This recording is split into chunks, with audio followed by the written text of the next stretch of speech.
Menurut saya Mbak, ini soal dari segi hukum kelewat ringan. Karena? Ini kasus kelewat ringan.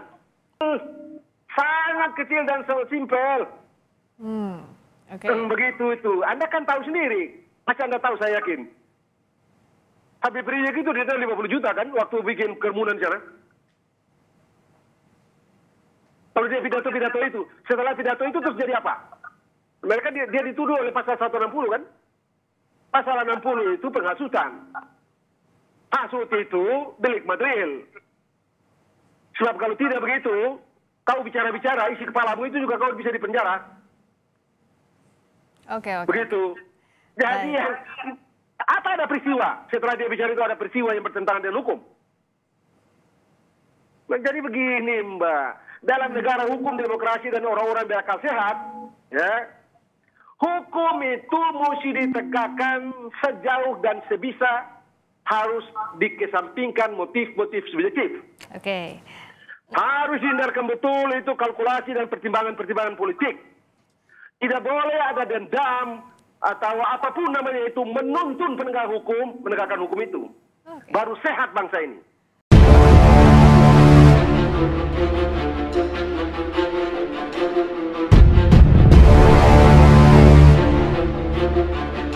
Bang, sedikit tadi seperti apa?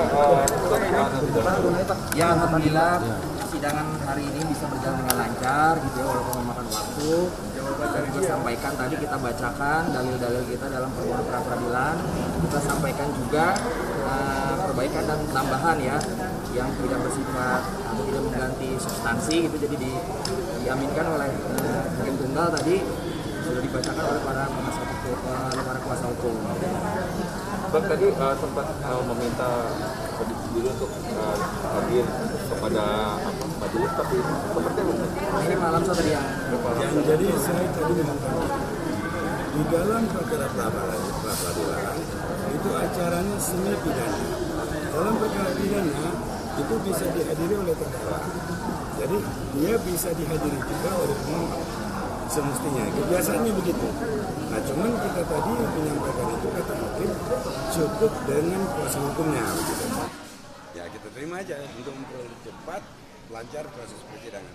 Tapi tadi kita mohonkan agar dia dipanggil dan dihadirkan Habibnya supaya jelas dan puas gitu kan. Ya. Kecewa nggak sih Bang Habib sendiri akhirnya tidak bisa datang? Sebenarnya kita kecewa Habib tidak bisa dihadirkan karena begini. Yang mengalami kasus ini secara langsung itu adalah Habib sendiri. Jadi apa dia sudah pernah diperiksa sebagai saksi, apa dia sudah diperiksa sebagai tersangka, dengan penetapan tersangka dan penangkapan.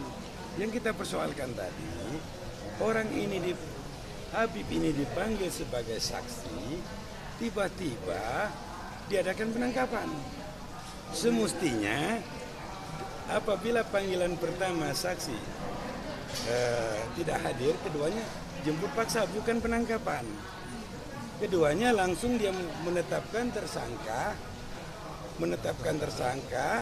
sebelumnya, 2 hari sebelumnya dia sudah menetapkan tersangka tanggal 9. Padahal surat panggilan masih berlaku. Panggilan saksi masih berlaku tapi sudah menetapkan tersangka.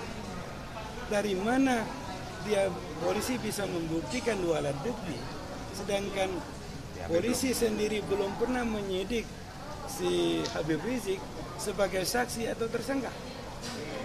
Nah, semestinya dia sidik dulu, baru ditetapkan setelah ada pembuktian, ada keterangan dia, begitu.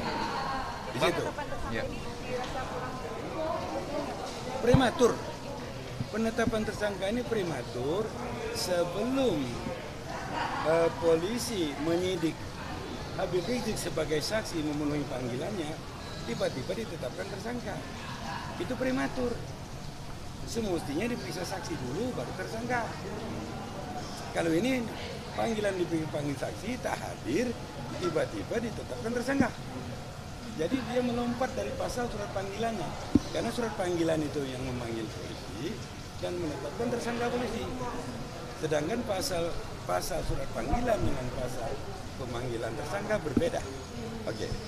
Kedua, yang jadi persoalan itu, laporan polisinya hanya satu, Sprindiknya 2. surat perintah penyidikannya 2. Jadi kasus Habib Rizik ini kasus luar biasa dan kasus aneh, khusus Habib Rizik. Dulu perkara-perkara subversif tak pernah 1 LP 2 sprindik. Zaman-zaman dulu perkara subversif yang saya juga mengalaminya sebagai pengadilan syariat hukum kasus subversif. Tapi untuk Habib Rizik LP-nya 1, sprindiknya 2. Ini tidak dikenal dalam kuhap dan bertentangan dengan peraturan Kapolri, bertentangan juga dengan kuhap. Oke, itu yang ketiga. Yang keempat, ada kekeliruan yang keempat. Ya. Itu disangkakan pasal 160. Pasal 160 itu sudah dari delik formil menjadi delik material. Putusan Mahkamah Konstitusi. Nah, jadi polisi harus membuktikan bahwa ada orang melakukan pidana akibat dihasut oleh Habib Rizik. Sudah diputus. Dan sudah diputus. Nah, sampai saat ini tak ada orang yang melakukan pidana hasil hasutan Habib Rizik. Itu sudah terpantau. Nah, tapi sudah ditetapkan tersangka pasal 160 itu. Semestinya, kenapa kau melakukan pidana? Aku disuruh dihasut Habib Rizik, Pak, jadi melakukan ini. Baru Habib Rizik jadi tersangka berikutnya. Jadi pelakunya dulu semestinya. Kemudian tentang pasal 93, berkerumunan. Tentang berkerumunan. Kalau dalam pasal 93 itu, siapa yang berkerumun subjek hukum? Berarti yang berkerumun itu masyarakat. Masyarakat itu melanggar pasal 93 semua. Jadi masyarakat yang berkerumun beribu-ribu itu yang jadi tersangka, bukan sebagai penceramahnya. Habib Rizik penceramah, yang berkerumun pengunjung dalam Maulid Nabi. Nah, jadi yang berkerumun siapa? Yang ceramah siapa, tapi tersangkanya yang ceramah. Coba renungan. Pasal itu tentang jika berkerumun. Ya, jadi kalau berkerumun kan berarti Yang terkena yang berkerumun. ya yang terkena berkerumun, begitu. Kemudian tentuan pasal berkerumun itu bukan pasal 93 itu. Karena pasal 93 itu adalah pasal tentang karantina. Bukan pasal berkerumun. Itu. Iya. Pasal karantina di mana? Di Petamburan tak ada karantina. Jadi penerapan pasalnya salah menerapkan pasal. Kemudian ditetapkan lagi pasal 216. Pasal 216 itu ada 3 ayat. Ayatnya yang mana bunyi pasal itu ada di ayatnya. Jadi pasal itu, pasal 93 itu bunyi unsur-unsurnya ada di ayatnya. Ayat 1, ayat 2, ayat 3. Tapi hanya disangka pasal 216 tanpa ayat. Ini salah. Karena bunyi pasal itu ada di ayatnya. Bunyi unsurnya ada di ayatnya, bunyi ancaman hukumannya ada di ayatnya. Dan ancaman hukumannya berbeda-beda. Jadi kalau hanya menyangka pasal 216 KUHP, berarti menyangka angka. Dia menyangka dengan angka, bukan menyangka dengan pasal. Karena pasal itu ada ayatnya. Nah, pengalaman saya, ya 2013 itu, saya di Dewan Jaksa menulis pasal 2 Undang-Undang Korupsi yang tanpa ayat batal demi hukum dakwaan. Apa bedanya dengan penetapan tersangka? Iya, ancaman berbeda dan bunyi unsurnya itu ada di ayat. Pasal 216 tak ada kata-kata apa, Pak, kosong. Ada kata-katanya di mana? Ada di ayatnya. Jadi dasar gugatannya ini mempertanyakan pasal-pasal itu ya, Pak? Dasar gugatannya penetapan tersangka pasal 216 tanpa ayat batal itu atau tidak sah berbukti. Jadi besok gimana, Bang? Bukan pasal yang ditetapkan 216 tanpa ayat, penetapan tersangka 216 tanpa ayat itu penetapan tersangka yang tidak sah.